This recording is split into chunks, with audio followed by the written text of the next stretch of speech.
Okay, now let us do the few of the residual test which we have already understand the concept. First, let us see that whether the residual, see this is the residual, whether it is correlated or not. And I hope you recollect ACF gives the correlation. What it means that how the current data is correlated with the previous one. So I'm running line 187 and this is what it has given. So if you see this current one, almost not correlated except a few points over here, couple of the instances, other most of the places it is not the correlated. So which is looking good,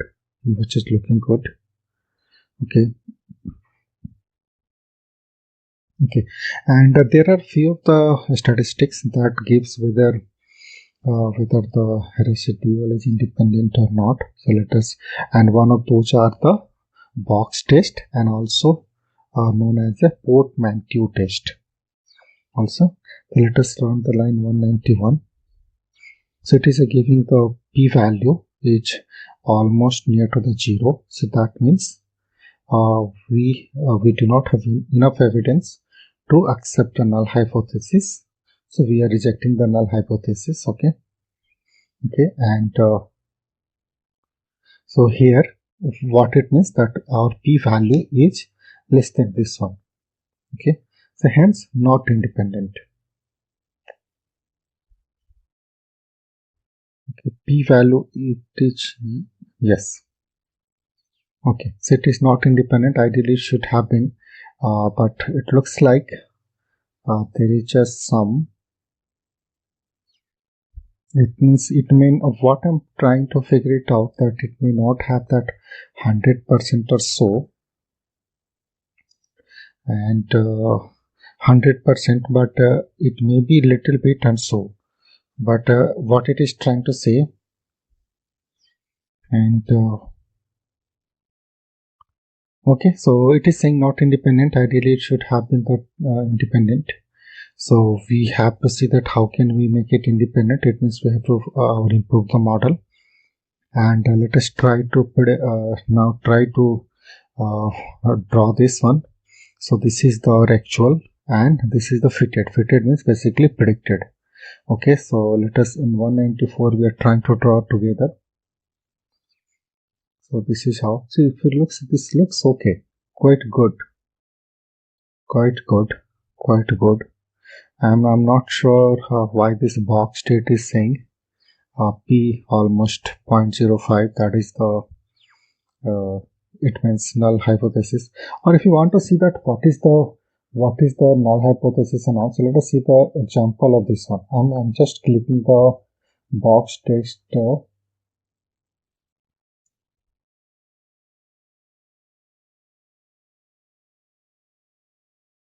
Okay, let us see that whether it has given the hypothesis.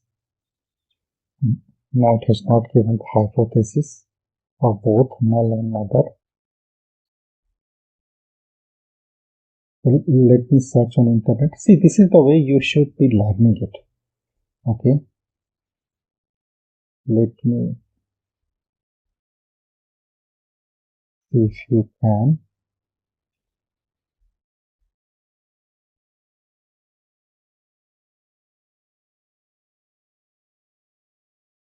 Let us see the hypothesis.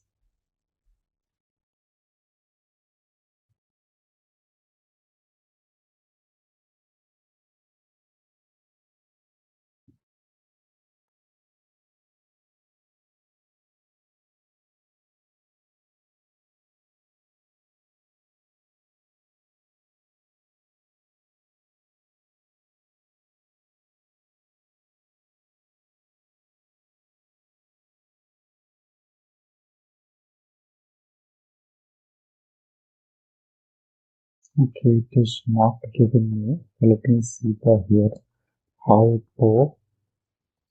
hypothesis.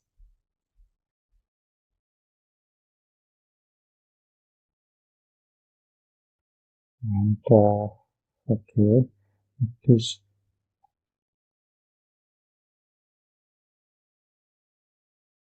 Okay, null hypothesis is no autocorrelation. Okay, so no autocorrelation. So it looks like there is some correlation, and it says that we have to improve the model. Okay, good enough, no problem. We'll improve it. And let us learn this another point, that this one we as the self forecasting. It means the current forecasting, if you saw the current data only. And now if you want to forecast in the future, say for next 1 year, that is what H12 means all about. So let us do the prediction. 197 is a forecast, and this is the predicted data. So let us plot how the predicted data really looks like. And if you see over here, so this is what it looks like. It looks like that it is going this much, and these things, if you set at the different confidence level, that it may go to, these are the range, it may go this much and it can go this much, and both sides up and down. But in actual, this is the forecast, the blue color which you saw. Okay, and if you want to save these things, then 204 basically making it a data table so that we can save it together. And let us print the few of the errors. So there is accuracy function given in the forecast. So let us print, you see yourself. It has given a lot of error, ME, RMSE, ME, MP. And here one thing you observe is something called MAP, mean absolute percentage error. The MAP is the one kind of error which is different from the unit. So it does not mean that how big the value it were. If you want to compare the two of the time series model, MAP is one of the good comparison model. So you should use the MAP to compare. Okay. And there is something called Thiel statistics. Thiel says that if it is less than 1, it is better than for guessing. And if it is 1, it is as good as guessing. And if more than 1, it says that it is forecasting is your worse than guessing. So ideally it should be as minimum as possible.